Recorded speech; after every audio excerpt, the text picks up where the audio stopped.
I just walked out of my 15th Marvel movie in 5 years, and I couldn't tell you which one it was. Not because I wasn't paying attention, but because they're all the exact same film with different costumes. That's when I realized the superhero movie industrial complex isn't making cinema anymore. They're running an assembly line, cranking out the same product over and over, while expecting us to pretend each one is fresh and exciting. And somehow, for 15 years, we all played along. Can you guess which studio I'm talking about? If you haven't subscribed yet, hit that subscribe button and turn on notifications. Your support means everything as I share these honest takes about Hollywood's creative bankruptcy.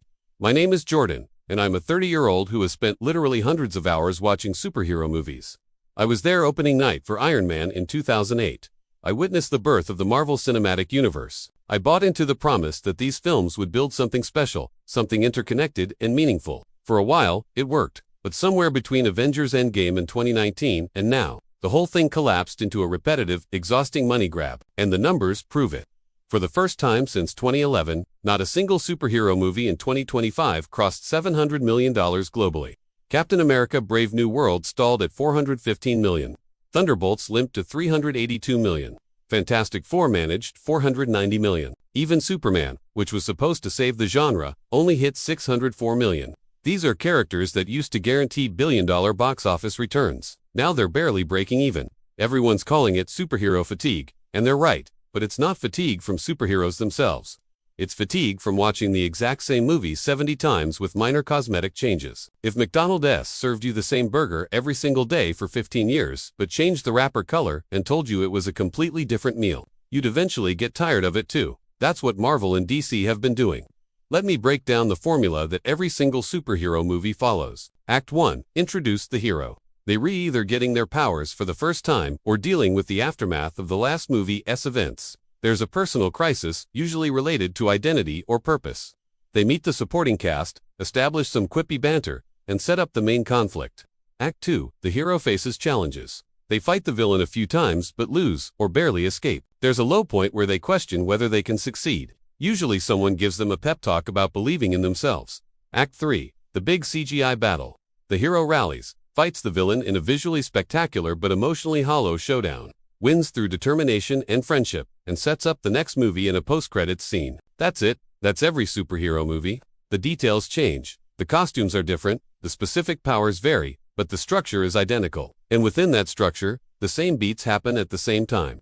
The quippy humor breaks tension every 5 minutes. The emotional moments are undercut by jokes because God forbid a superhero movie actually commit to a feeling. The villains are either CGI monsters with no personality or sympathetic antagonists whose valid critiques of society are resolved through punching.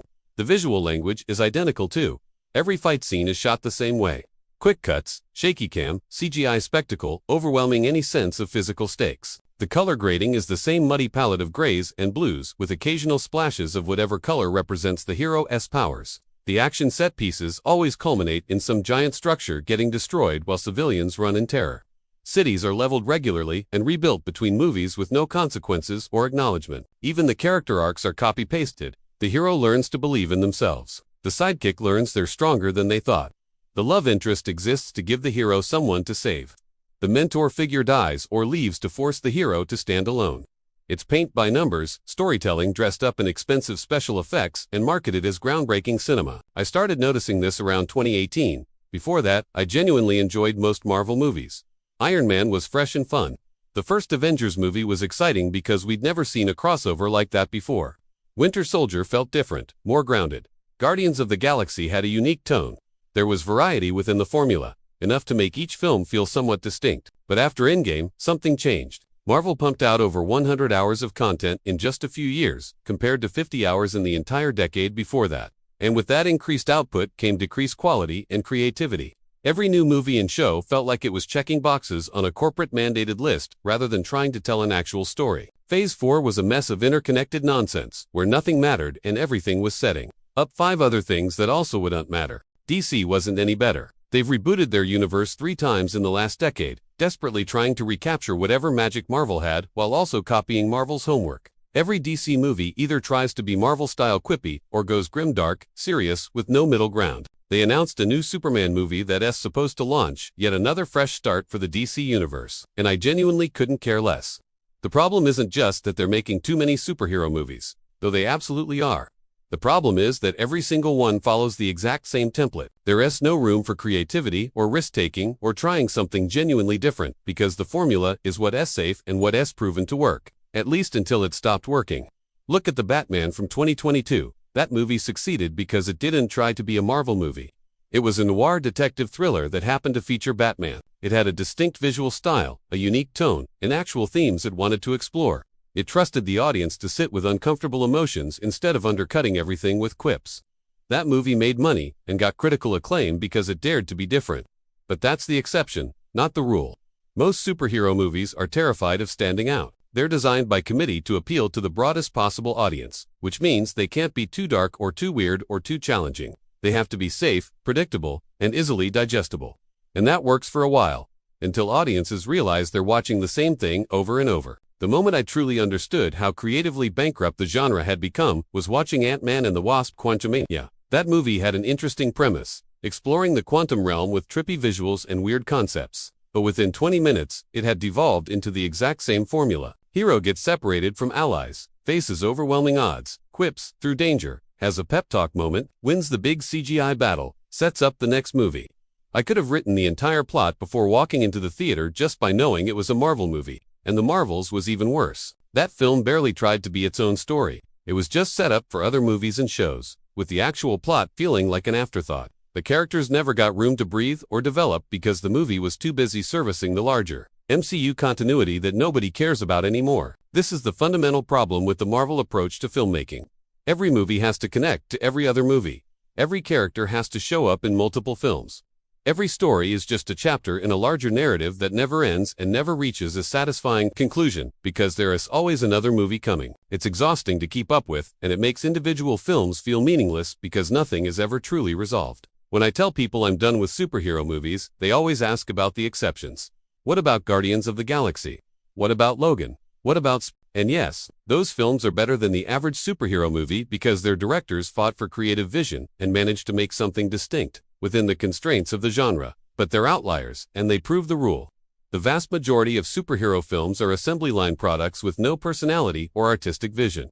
The business model explains everything. These movies cost $200 to $300 million to make and market. At that budget level, studios can't take risks. They need guaranteed returns, which means sticking to the formula that's worked before. But the formula only works until audiences get bored, and we're definitely bored now. The box office numbers from 2025 prove it. Superhero movies accounted for only 15.6% of North American ticket sales, down from nearly 30% just a few years ago. Fewer people are showing up because fewer people care.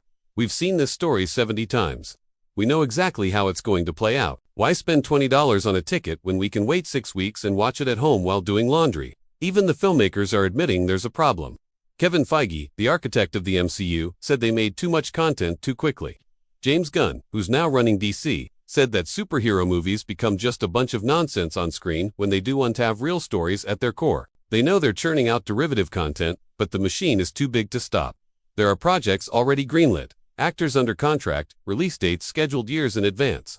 The saddest part is watching talented directors and actors get trapped in this system. Directors who made interesting independent films get hired for superhero movies and have to suppress their creativity to fit the house style. Actors who can actually act have to deliver the same quippy dialogue and go through the same emotional beats in every film. Nobody's making creative choices. They're executing a predetermined plan designed to maximize merchandise, sales, and streaming subscriptions. I stopped watching superhero movies regularly after Endgame. I've seen a few since then, usually because someone dragged me or because I was curious about a particular director's take. But every single one has disappointed me in the same way. They're competently made, professionally acted, visually spectacular, and completely soulless.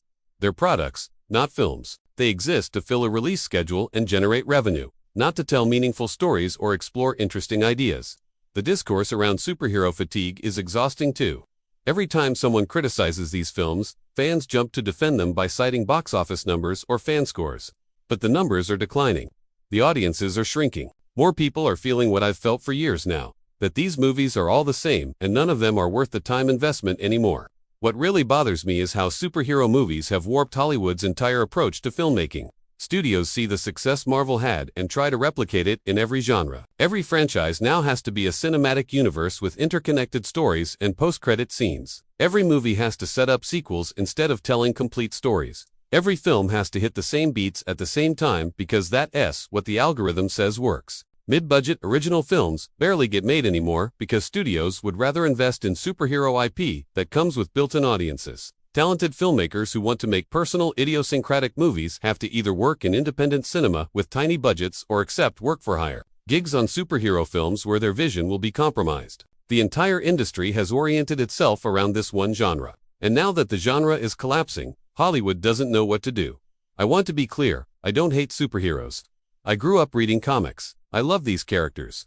But I hate what corporate Hollywood has done to them. They've taken potentially interesting stories about power, responsibility, identity, and justice, and reduced them to 2-hour toy commercials that all follow the same plot template.